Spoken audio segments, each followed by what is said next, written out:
ನೀನ್ ಸುಮ್ನಿರಮ್ಮ ಮಂತ್ರ. ಹೀಗೆ ಬಿಟ್ರೆ ಅವಳು ನಿನ್ನ ಮನೆ ಕೆಲಸದೊಳಗಿಂತ ಕಡಿಯಾಗಿ ನಡ್ಸ್ಕೊಳಕ್ ಶುರು ಮಾಡ್ಬಿಡ್ತಾಳೆ. ಸುಶಾಂತ ನಾನ್ ಹೇಳೋದನ್ನ ಸರಿಯಾಗಿ ಕೇಳಿಸ್ಕೊ. ನಿಮ್ ಅಣ್ಣನ ಹತ್ರ ನೀನ್ ಸ್ವಲ್ಪ ಸರಿಯಾಗಿ ಮಾತಾಡು. ಅವನ್ ಹೆಂಡತಿನ ಹದ್ದುಬಸ್ತಲ್ಲಿ ಇಟ್ಕೊಳ್ಳೋದಿಕ್ ಹೇಳು. ಇಲ್ಲ ಅಂದ್ರೆ ಎಲ್ಲದಕ್ಕೂ ಪಾಪ ಈ ಹುಡುಗಿಗೆ ಸುಮ್ನೆ ಚುಚ್ಚಿ ಚುಚ್ಚಿ ಮಾತಾಡ್ತಾ ಇದ್ರೆ ಚೆನ್ನಾಗಿರಲ್ಲ. ನಾನು ಅದನ್ನ ಸಹಿಸ್ಕೊಳ್ಳಲ್ಲ. ಅಮ್ಮ, ಅಣ್ಣನ ಹತ್ರ ಇದೆಲ್ಲ ಹೇಳ್ಕೊಂಡ್ರಕ್ಕಾಗಲ್ಲಮ್ಮ. ಮಂತ್ರ, ಜಸ್ಟ್ ಇಗ್ನೋರ್ ಇದನ್ನೆಲ್ಲ.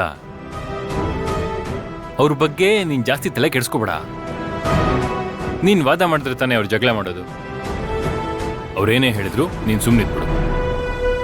2 ಸಲ ಮಾತಾಡ್ತಾರೆ, 3 ಸಲ ಮಾತಾಡ್ತಾರೆ, ಹೆಚ್ಚು ಅಂದ್ರೆ ಒಂದ್ 4 ಸಲ ಮಾತಾಡ್ಬೋದಷ್ಟೇ. ನೀನ್ ಸುಮ್ಮನೆ ಇದ್ರೆ ಅವ್ರೇನು ಮಾತಾಡೋದೇ ಇಲ್ವಲ್ಲ. ಹೌದು ಸರ್, ನಾನು ಅದನ್ನೇ ತೀರ್ಮಾನ ಮಾಡಿದ್ದೀನಿ. ಎಷ್ಟೇ ಆದ್ರೂ ಅವ್ರ ಈ ಮನೆ ಹಿರಿಯರು.